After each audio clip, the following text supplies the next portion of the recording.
করবে তাকে সেনাপতির দায়িত্বটা দেবে।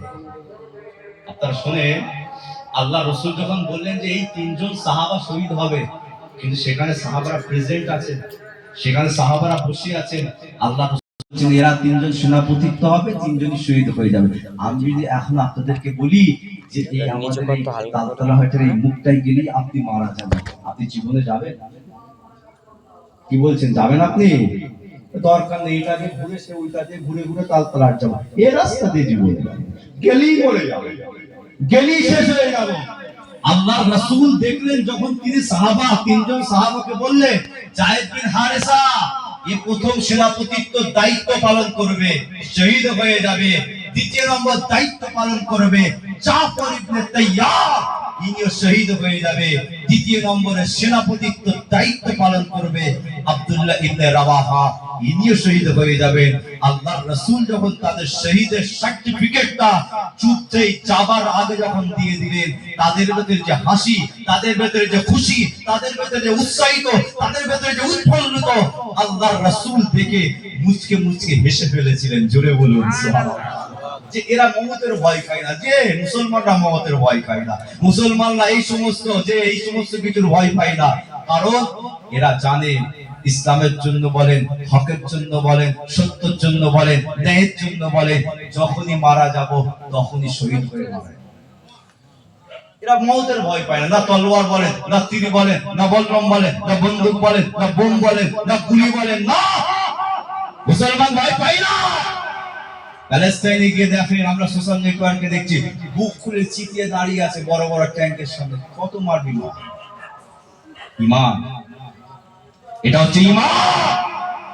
বাচ্চা বাচ্চা শিশুরা দাঁড়িয়ে রয়েছে, কত গুলি মারবি ঈমান?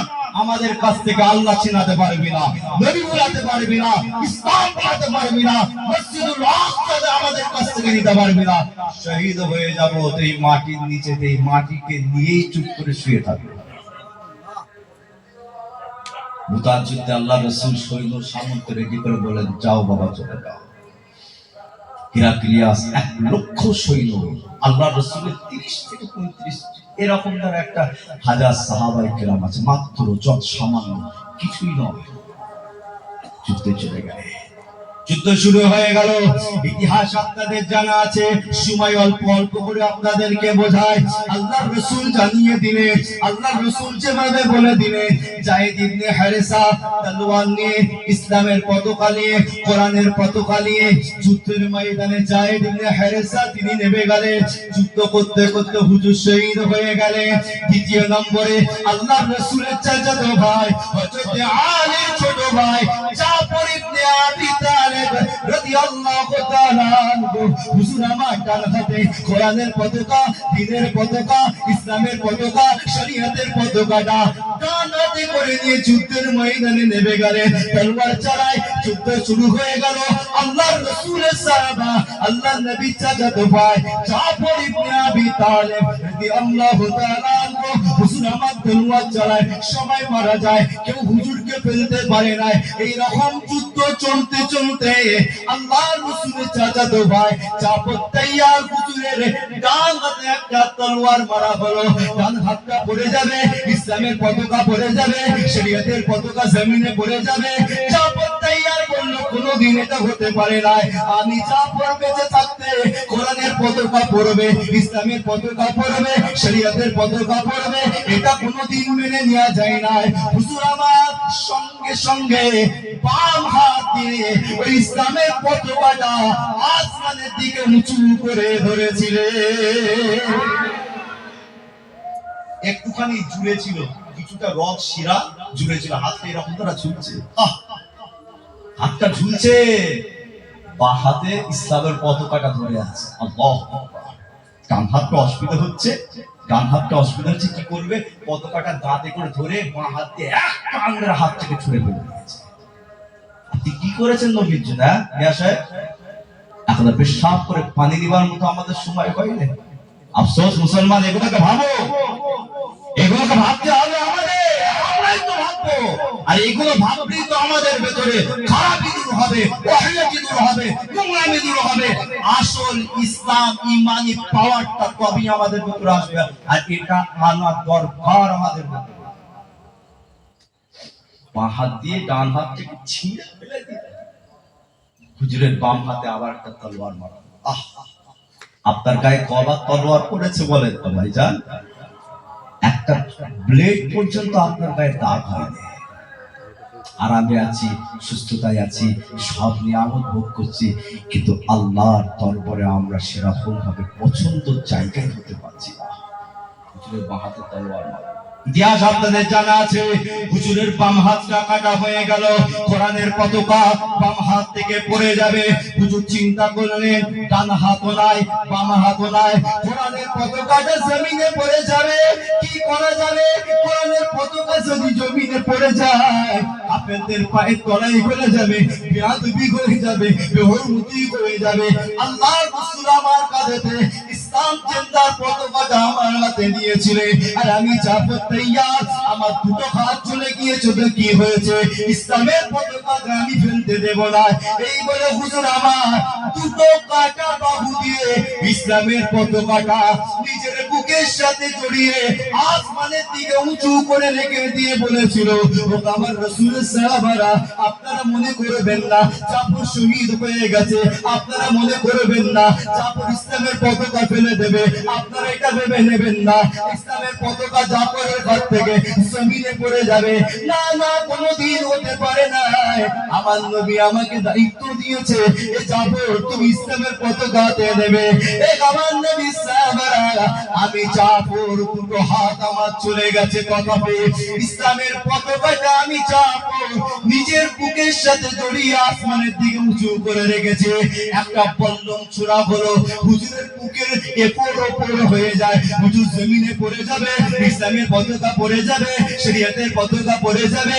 ওই অবস্থায়, ওই কালেতে, ওই পরিস্থিতিতে, ওই যুদ্ধের ময়দানে হুজুর আমার চিন্তা করে, আরে আমি শহীদ হয়ে যাচ্ছি, কোরআনের পতাকা পড়বে, দ্বীনের পতাকা পড়বে, ইসলামের পতাকা জমিনে পড়ে যাবে, কাফেরদের পায়ে মারামারি হবে, বেয়াদবি হয়ে যাবে, বেইজ্জতি হয়ে যাবে, বেহুরমতি হয়ে যাবে। এই সমাজের যুবকেরা ওইখানেতে, ওই যুদ্ধের ময়দানে, ওই অবস্থায়, ওই পরিস্থিতিতে হুজুরের বুকেতে বল্লমটা রয়েছে, এপর ওপর হয়ে আছে। তথাপি হুজুর আমার আস্তে আস্তে কষ্ট করে ওই ইসলামের পতাকাটা নিজের দাঁতে করে আসমানের দিকে উঁচু করে রেখে দিয়ে বুঝাতে চেয়েছিল, এই দুনিয়ার মুসলমানেরা ইসলাম প্রতিষ্ঠার জন্য, কোরআন প্রতিষ্ঠার জন্য, আল্লাহর ওয়াহদানিয়তকে প্রতিষ্ঠার জন্য আমরা কত কষ্ট করলাম, কত জান শহীদ হলাম, কত হাত বিকলঙ্গ করলাম। আল্লাহর রাসূলের সাহাবারা মাঠে ময়দানে সব শহীদ হয়ে গিয়েছে। ও দুনিয়ার মুসলমানেরা, তোমাদের উপরে অত্যাচার আসবে, তোমাদের উপরে চাপ আসবে, তোমাদের উপরে কষ্ট দেওয়া হবে, তোমাদেরকে হাত বাঁধা হবে, তোমাদেরকে পা বাঁধা হবে, তোমাদেরকে আল্লাহ ভুলার কথা বলা হবে। আল্লাহ কথা বন্ধ করো, নবীর দাওয়াত বন্ধ করো, মসজিদে নামাজ পড়া যাবে না, মাদ্রাসায় পড়া যাবে না, ইসলামের সর্বকানুন আইন সর্বরকমের সব কিছুটাই আমাদেরকে আমাদের বন্ধ করার জন্য আমাদের উপরে চাপ আসবে।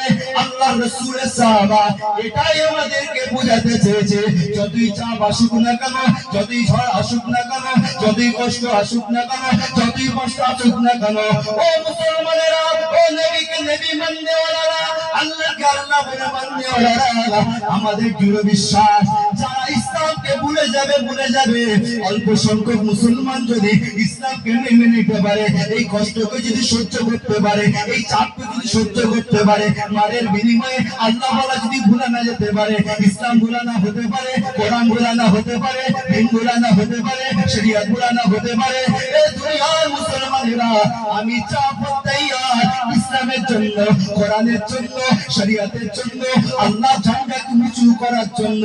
মুতার যুদ্ধে আমি শহীদ হয়ে যাচ্ছে। ও দুনিয়ার মানুষেরা, একদিন না একদিন সময় আসবে, আমাদের দৃঢ় বিশ্বাস তোমাদের দ্বারায়, তোমাদের হাতেতে, তোমাদের দ্বারায়, তোমাদের মেহনতে, তোমাদের ইমানি পাওয়ারে, তোমাদের ইমানি জজবাতে, তোমাদের ইমানি ক্ষমতাতে আবার আল্লাহ পাক এই দুনিয়ার জমিনে, দুনিয়ার আসমানেতে আল্লাহ পাক আবার একদিন না একদিন ইসলামের পতাকাটা তোমাদের দ্বারায় উত্তোলন করে দেবে। এটা আমাদের ভাবা দরকার, এটাই কথাটা ভেবিয়ে দিয়ে গেছে। ধ্যান্ত হয়ে পুকুরে ঝাঁপ পাচ্ছে মুসলমান, উলঙ্গ হয়ে পুকুরে গোসল করছে। এটা আমাদের চরিত্র, এটা আমাদের আখলাক। বড় দুঃখ, এগুলো জানার পরও, বোঝার পরও, জানার পরে তো সেই মুসলমান সেই পথে যদি না ফিরে আসে, কেউ ফিরিয়ে আনতে পারবে না। শহীদ হয়ে গেলে তাতে করে ইসলামের পতাকা উঁচু করে আছে, কোরআনের পতাকা তাতে করে উঁচু করে রেখেছে। মিয়া সাহেব, তৃতীয় নম্বর শেষ। আব্দুর রহমান হুজুর তিনি বসে বসে একটা ছোট্ট গোশের টুকরা খাচ্ছিলেন। কি খাচ্ছিলেন? গোশের একটা টুকরা। শহীদ হয়ে যাব আর খেতে পারবো কি জানি, বসে বসে গোশের টুকরা খাচ্ছেন।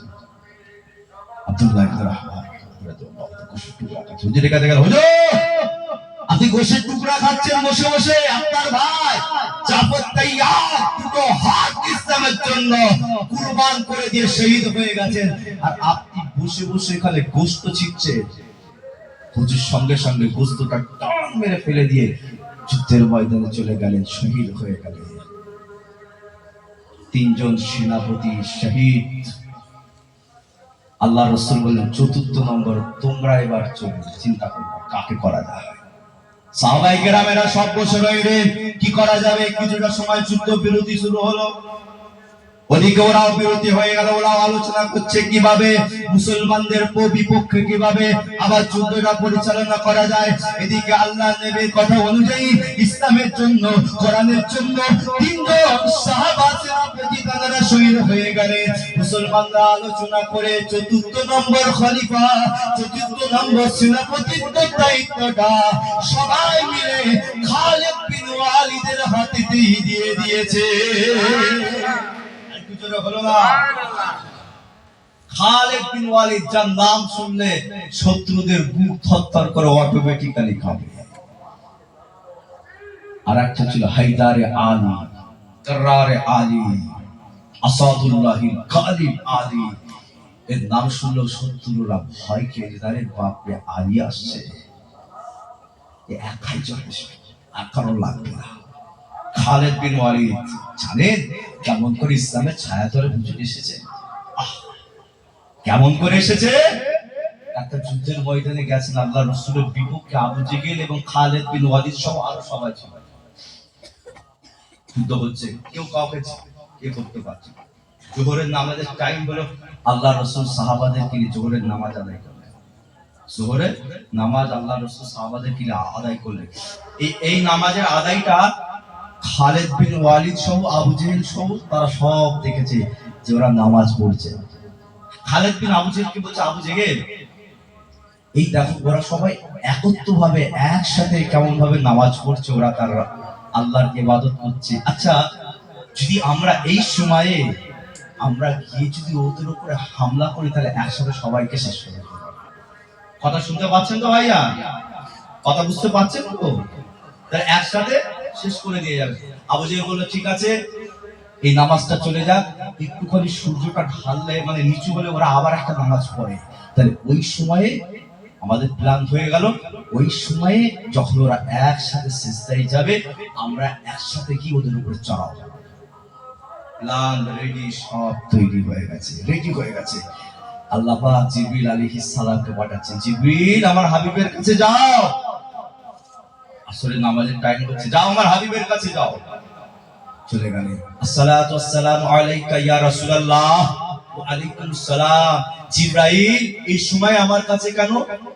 জিবরিল আলাইহিস সালাম বললেন, ইয়া রাসূলুল্লাহ, ইয়া হাবিবাল্লাহ, আজকে এখানে এই যুদ্ধের ময়দানে আসরের নামাজের সিস্টেমটা আল্লাহ চেঞ্জ করতে বলেছেন। কেন জিবরাইল, কি হলো? যোহরের নামাজ আপনি যেরকম ভাবে পড়েছেন, আসরের নামাজ তো এরকম ভাবে পড়া যাবে না। কেন, কি হয়েছে জিবরাইল, কি ব্যাপার, কেন কিরাম সিস্টেমে পড়ব? জিবরাইল এই সময় বলেন, ইয়া রাসূলুল্লাহ, ইয়া হাবিবাল্লাহ, আপনি জানেন না আপনার পিছনে আবু জেহেল সহ তাদের শত্রুরা যারা প্ল্যান তৈরি করে নিয়েছে আসরে যখন আপনি নামাজে চলে যাবেন তারা একসাথে আপনার উপরে আক্রমণ করবে। ইয়া রাসূলুল্লাহ, আল্লাহ এটা চাই না। ইয়া হাবিবাল্লাহ, আল্লাহ এটা পছন্দ করে না। ইয়া রাসূলুল্লাহ, আল্লাহ পাক নামাজের সিস্টেমটা আপনাকে চেঞ্জ করতে বলেছে। ও জিবরাইল, কিভাবে নামাজ পড়বো? ইয়া রাসূলুল্লাহ, ইয়া হাবিবাল্লাহ, একটা দলকে নিয়ে আপনি নামাজে দাঁড়িয়ে যাবেন, আর একটা দল আবু জেহেলদের শত্রুর মোকাবেলায় আপনি দাঁড় করিয়ে দেবে। প্রথম নামাজ আপনার পিছনে যখন এদের পড়া হয়ে যাবে, এরা আবার উঠে শত্রুর কাছে চলে যাবে। শত্রুর কাছে যারা দাঁড়িয়ে ছিল ওই সমস্ত সাহাবারা এসে দ্বিতীয় রাকাতে আপনার পিছনে নামাজটা ধরে নেবে।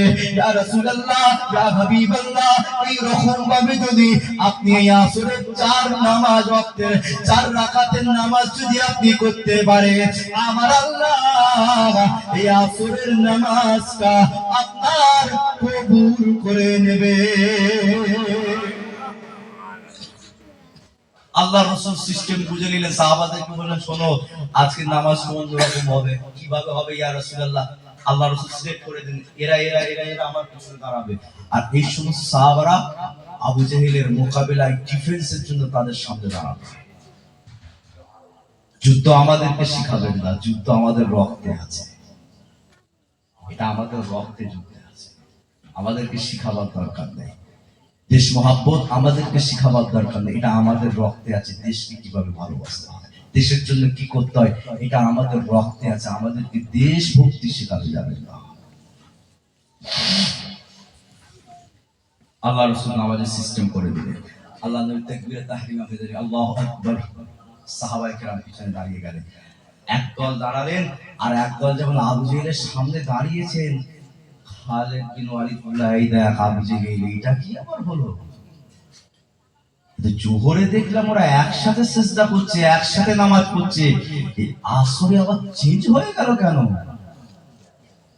এ আবার কি নামাজ? আবু জেহেল বলছে, তাই তো, কি ব্যাপার বলতো, এরকম দ্বারা তো কখনো দেখিনি, কি ব্যাপার?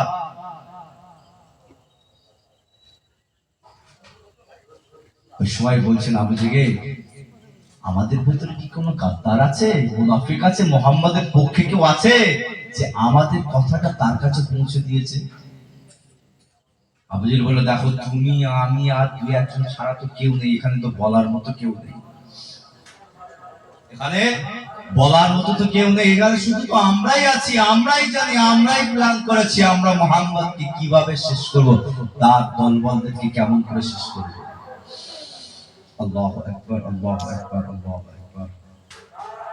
আল্লাহ রাসূলের সাহাবা বললেন, আবু জেহেল তাহলে কি ব্যাপার, এটা কি করে হয়? চুপ করে বসে চিন্তা করছে যে কি করে হয়, এটা তো সম্ভব নয়।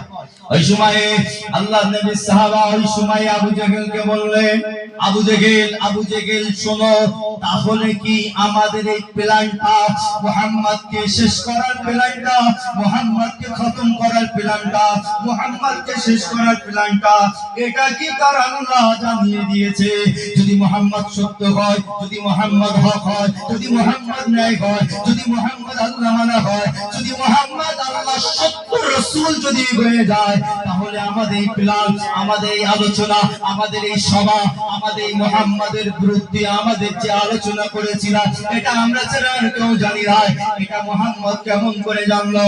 ও আবু জেহেল শোনো, নিশ্চয়ই মুহাম্মদ সত্য, নিশ্চয়ই মুহাম্মদ হক, নিশ্চয়ই মুহাম্মদ আল্লাহর রাসূল, যার কারণে আমাদের এই প্ল্যানটা, আমাদের এই আলোচনাটা, আমাদের এই সভাটা মুহাম্মাদের বিরুদ্ধে, আমাদের এই প্ল্যানটা তার খোদাতে মুহাম্মদকে জানিয়ে দিয়েছে, তার আল্লাহ মুহাম্মদকে জানিয়ে দিয়েছে, যাতে আমরা তাকে শেষ করতে না পারি। এই কারণে, এই জন্য, এই অবস্থায়, এই জন্য নামাজের সিস্টেমটা তারা চেঞ্জ করে নিয়েছে। ও মুহাম্মদ, ও আবু জেহেল শোনো শোনো শোনো, তোমাকে জানিয়ে দিলাম, আমি সেই মুহাম্মদকে সত্য নবী বলে মেনে নিলাম, সেই মুহাম্মদকে সত্য রাসূল বলে মেনে নিলাম, সেই মুহাম্মদের আল্লাহকে সত্য আল্লাহ বলে মেনে নিলাম। এ আবু জেহেল শুনে না, তোমরা এতদিন ধরে এই মুহাম্মাদের বিরুদ্ধে যে সমস্ত কথাগুলো বলতে, এতদিন ধরে এই মুহাম্মাদের বিপক্ষে যে আলোচনা তোমরা করতে, এই মুহাম্মাদের বিরুদ্ধে যে সমস্ত নোংরা কথাগুলো তোমরা বলতে, শুনে নাও, আজকের পর থেকে মুহাম্মাদের বিরুদ্ধে আর কোনো কথা বলবে না। আজকের পর থেকে মুহাম্মাদের বিরুদ্ধে আর কোনো কাজ করতে যাবে না। আজকের পর থেকে মুহাম্মাদের বিরুদ্ধে কোনো প্ল্যান করতে যাবে না। কেননা আমি আজ থেকে সেই মুহাম্মদকে মুহাম্মদুর রাসূল বলে মেনে নিলাম। আল্লাহু আকবার। সেই রাসূলের সাহাবা, আল্লাহ রাসূলের সাহাবা খালিদ বিন ওয়ালিদ হুজুর, খালিদ বিন ওয়ালিদ হুজুর আবু জেহেলের কাছ থেকে ফিরলেন। আবু জেহেল বলছে সর্বনাশ, খালিদ চলে গেল, ইসলামের শক্তি মজবুতটা আরো বেড়ে গেল। ঠিক কি না? ওমর এসে গিয়েছিলেন, ইসলাম মজবুত হয়ে গিয়েছেন। আল্লাহ রাসূলের চাচা হামজা এসে গিয়েছিলেন, ইসলামের শক্তি বেড়ে গিয়েছেন। আবার খালিদ চলে গেল। আবু জেহেলকে বলে, আবু জেহেল শোনো, আজকের পর থেকে যেন না কোনোদিন শুনি তুমি মুহাম্মাদের বিপক্ষে কিছু করছো। খালিদ বিন ওয়ালিদ ওই যুদ্ধের ওখানে ওই অবস্থায় ওইখান থেকে আমার নবীর দরবারে যাচ্ছে। কষ্ট হচ্ছে নাকি? শেষ করে দেবো? শেষ করে দিই? ওই তো আওয়াজ হচ্ছে তো, ওখানে ভাঙাভাঙি হয়ে গেছে, সেই তো মোটামুটি নাকে নাকে আসছে, আর চিন্তা নেই। আল্লাহ নবী দরবারে যাচ্ছে, আল্লাহ নবী বসে আছেন, আমার নবীর কাছে যায়, আসসালাতু ওয়াসসালামু আলাইকা ইয়া রাসূলুল্লাহ। আমার নবীকে বলেন, ও মুহাম্মদ ইয়া রাবী সাল্লাল্লাহু আলাইহি ওয়াসাল্লাম। আল্লাহ রাসূল বলেন, কে বাবা তুমি? আমার নবীকে যখন বললেন, ইয়া রাসূলুল্লাহ, আমি হচ্ছি খালিদ। খালিদ তো নাম ছিল না, অন্য নাম ছিল। আল্লাহ রাসূল পরে খালিদ নামটা নিয়েছে, আমার নাম হচ্ছে ওমর। আল্লাহ রাসূল আল্লাহকে বলেছিলেন, আল্লাহ খালিদ যেন ইসলামের ভেতরে আসে, খালিদ যেন ইসলামের ভেতরে আসে, খালিদ যেন ইসলামের ভেতরে আসে।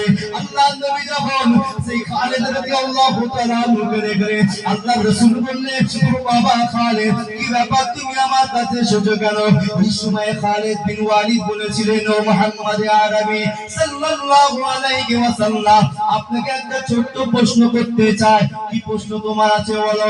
আমি আপনাকে দুপুরের সময় দেখলাম আপনি নামাজ পড়ছিলেন, নামাজের সাথে আপনার সমস্ত ভক্তরা একসাথে আপনি নামাজ পড়ছিলেন, একসাথে আপনি রুকু করেছেন, একসাথে আপনারা সিজদা করেছেন, একসাথে আপনারা সালাম করেছেন, ও মুহাম্মদ আরবি সাল্লাল্লাহু আলাইহি ওয়াসাল্লাম। কিন্তু সূর্যটা একটু ঢলার পরেতে, অর্থাৎ আসরের সময় আপনাদের নামাজের সিস্টেমটা কেন চেঞ্জ হয়ে গেল? একদল আপনার পিছনে আছে, একদল আমাদের বিরুদ্ধে দাঁড়িয়ে আছে, তারা আবার আপনার পিছনে গেল, এরা আবার আমাদের বিপক্ষে দাঁড়িয়ে গেল।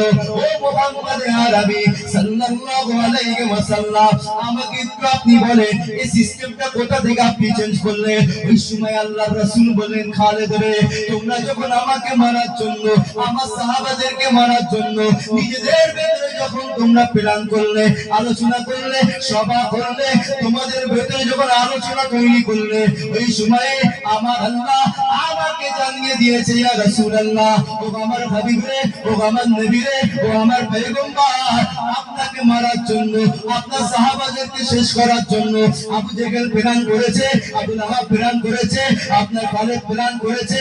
ইয়া রাসূলুল্লাহ, আজকের এই যুদ্ধের ময়দানে নামাজটা চেঞ্জ করতে হবে, প্ল্যানটা চেঞ্জ করতে হবে।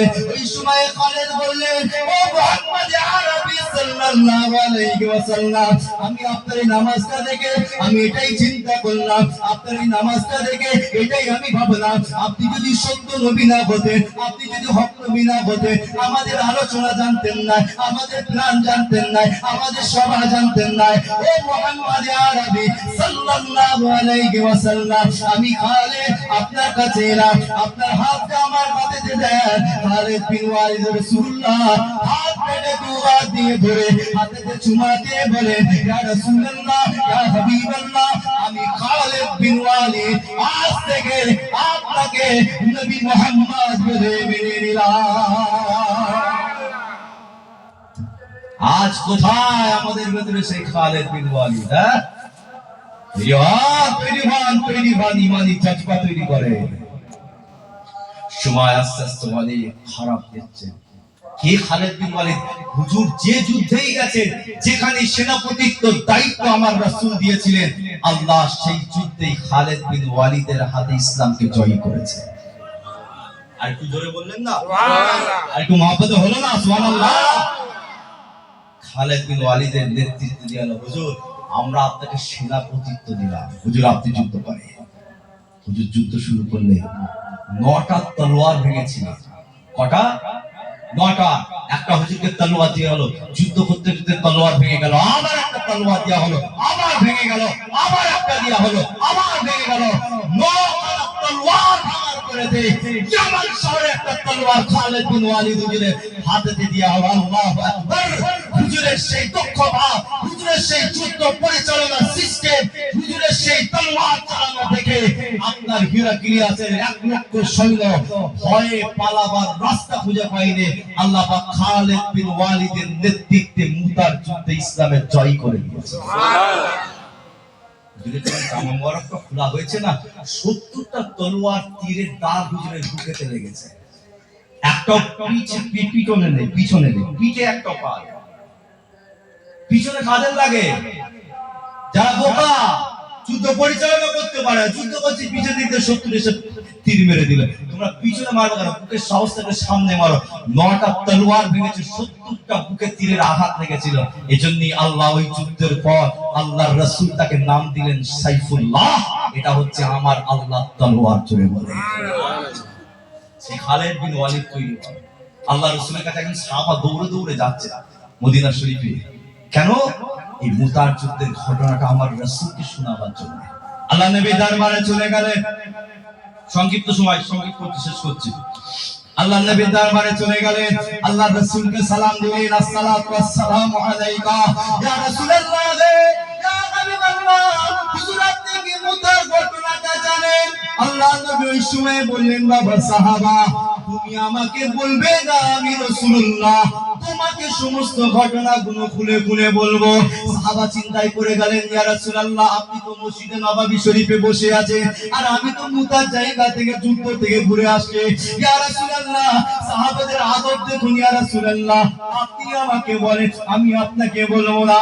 আল্লাহ নবী ওই সময় বললেন, আমার সাহাবা শোনো, প্রথম আমার যায়েদ বিন হারেসা গেল, যুদ্ধ করতে করতে শহীদ হয়ে গেল।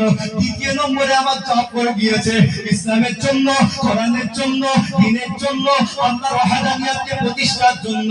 আমার জাফর দুটো হাত শহীদ করে দিয়েছে, ইসলামের পতাকা, ইসলামের ঝান্ডাটা তাতে করে আমার জাফর আসমানের দিকে উঁচু করে নিয়ে রেখেছিল। ও আমার সাহাবা তোমরা জানো না আমার আল্লাহ জাফরের উপরে এত খুশি হয়ে গিয়েছে, এত রাজি হয়ে গেছে, আল্লাহ পাক জান্নাতের বাগানে আমার জাফরের দুটো হাত কাটার জন্য আমার আল্লাহ জাফরকে দুটো ডানা দিয়ে দিয়েছে। আমার জাফর জান্নাতের বাগানের ভেতরে পাখির মতো দুটো ডানা দিয়ে উড়ে উড়ে ঘুরে ঘুরে যায়। আরেকটু জোরে হলো না, আরেকটু জোরে হলো না। তুমি আমার কাছ থেকে শোনো, সেই ইসলামের ঘরের ছেলে, সেই সাহাবাদের রক্তের ঘরের ছেলে, সেই ইমানি রক্ত আমাদের ভেতরে আছে, ফুটিয়ে তোলে। আল্লাহ আমাদেরকে সেই রাসূলের সুন্নাত, আদর্শ, আখলাক, মুহাব্বত, ভালোবাসা, ইসলামের উপর অটুট থাকার তৌফিক দান করেন। বলেন আল্লাহুম্মা আমিন। মুনাফিকি বেড়ে গেছে, চিটিংবাজি বেড়ে গেছে, ফিরেববাজি বেড়ে গেছে, টাকাবাজি বেড়ে গেছে, যে আমাদের ভেতরে সব রকমের বেড়ে গিয়েছে। এটাকে কমাতে হবে।